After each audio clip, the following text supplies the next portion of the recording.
Hey guys, welcome to the 7-Figure Box Show. My name is Andrew Frezza, and today we're going to be talking about my very first business and what I learned from running that business.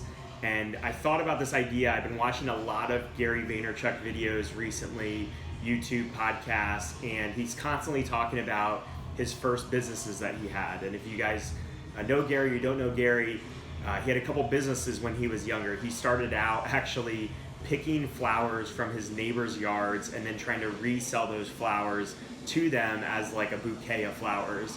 He also had lemonade stands. He used to do baseball card shows where he would buy and trade baseball cards.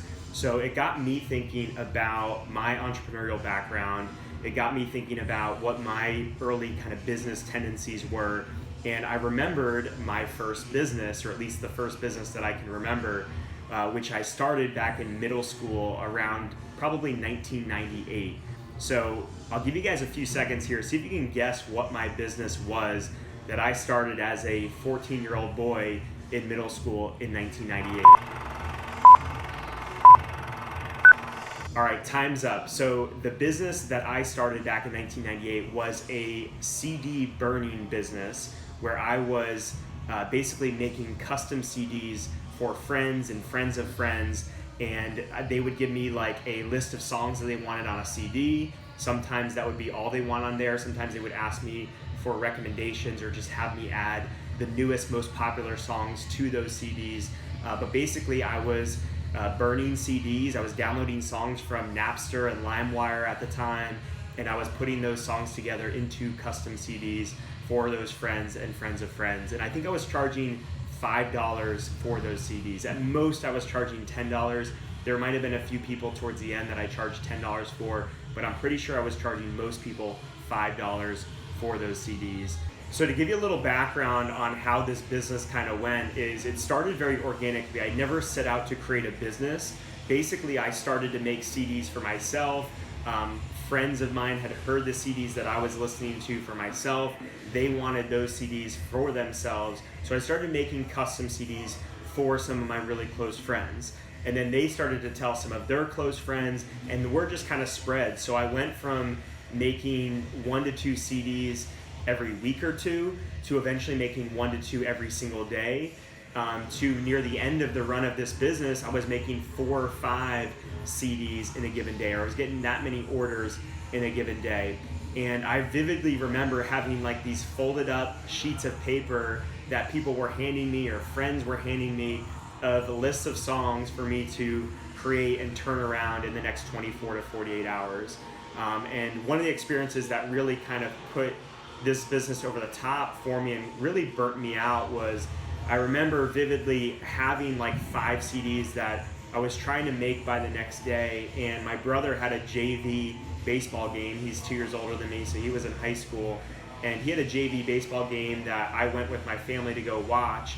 And I remember spending the entire game, instead of watching him play, I was in the car doing homework so I could, when I got home after the game, work just on those 5 CDs and try to turn it around by the next day. That was a really big turning point for me because I was so burnt out from this and it was becoming so stressful that shortly after that I called it quits. I shut the business down and I no longer was burning CDs for anybody.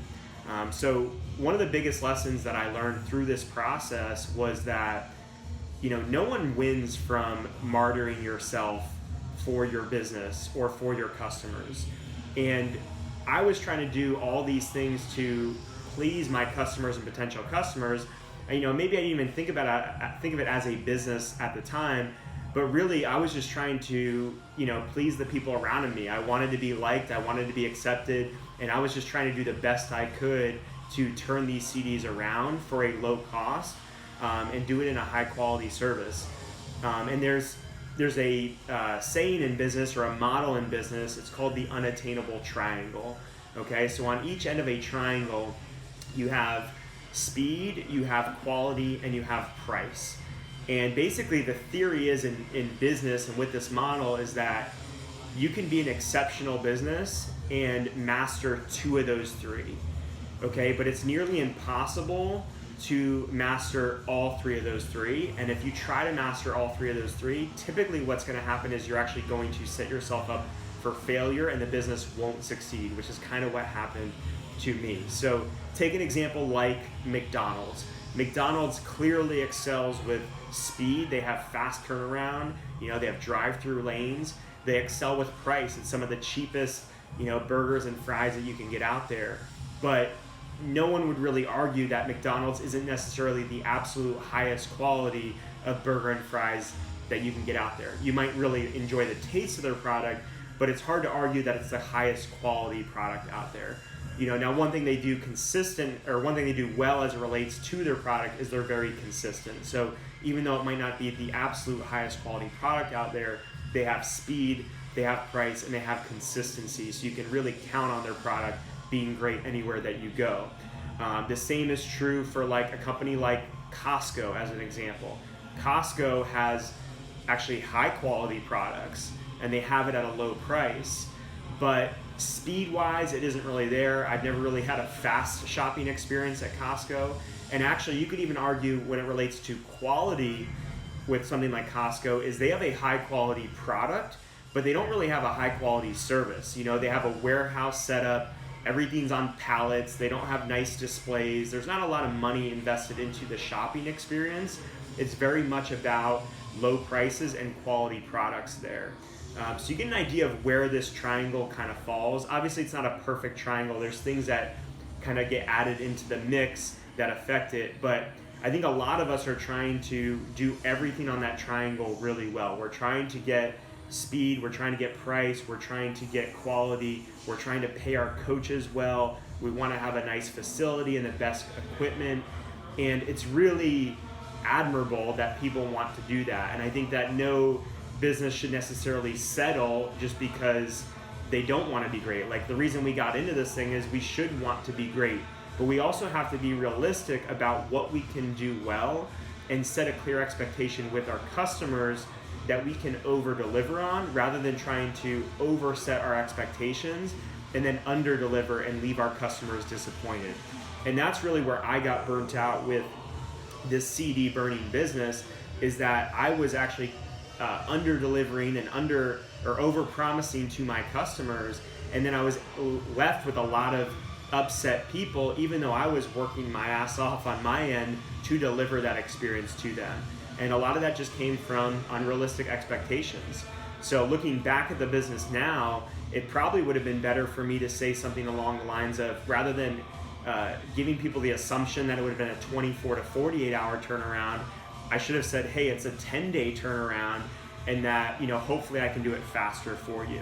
So I should have set a amount of time that was more than realistic for me on my end that I could over deliver on. When it came to price, I really should have been charging $20, $25, $30 or more. If you think about what it would cost to buy the individual singles of all these really good songs, or to buy the different albums and then to try to piece together those songs, I was adding a layer of convenience. Now all your favorite songs are on a single CD. I could have invented the iPod with that motto there, but all your favorite songs on your single CD that you can carry with you anywhere you go. I mean, that's an amazing product and amazing service that you're delivering. And I was charging $5, sometimes $10 for that. And when it came to quality, where I also missed the boat is I let people think that I was going to be able to find every single song in perfect high quality formats. And what happened is, some of you guys know that we're on Napster and LimeWire during those days, is that some songs you found were exceptional quality, and then other songs you found were extremely crappy. Some of them had like 2 minutes into the song, like an extremely loud noise, like the most annoying sound in the world, because a lot of these files were corrupted. So it was very unrealistic for me to expect that I was going to get high quality songs for all these brand new songs that people were bringing to me. And what happened is I let a lot of people down. So this combination of undercharging for my service and feeling like I was letting a lot of people down was what eventually made me quit that business. And this notion of trying to do everything perfect and then actually setting yourself up for failure is what I want you guys to internalize. If you as a CrossFit gym are trying to provide the best coaching, the most one-on-one attention in your classes, you're trying to provide the best facility and the best equipment, if you're trying to also provide the lowest prices, right? Maybe not the lowest compared to a Globo gym or, any type of online service, but low compared to what other group classes are charging and low compared to what you should be charging based on your costs that go into it. And in addition to that, you want to compensate your employees really well. You want to have great programming. You want to have great events. All that stuff is admirable, but you have to be able to pick certain things that you're going to excel at and let other things go. And if you want to have the highest quality product and service, then the price has to match. And I think that's where a lot of gyms out there are missing the boat, is that they're undercharging for this high level service. And that leads to you as the owner getting burnt out. And if you as the owner get burnt out, then no one wins, right? If you go out of business, none of your potential customers and current customers win with you no longer around. And luckily for me, as a CD burning business in the late 90s, I was eventually replaced by other services like iTunes and iPods and all these great music streaming services that we have now. But you as a gym owner in this micro gym industry, if you go out of business and there's no longer people there, or there's no longer a gym there in your market that can serve the people that are looking for, really good high intensity workouts with good coaching, then that is no longer going to be around. And I find it hard to believe that technology is going to solve that issue. It's one of the reasons I'm so confident we're going to be around for a long time, is because I don't think it's a simple technological advancement that's going to replace our gyms. So while it's admirable to want to do everything in that unattainable triangle and to do it well, we have to pick our battles, and we have to be able to make choices that are going to be best for the long-term aspect of the business. Because if the business wins long-term, if you as the entrepreneur wins long-term, then your customers win long-term.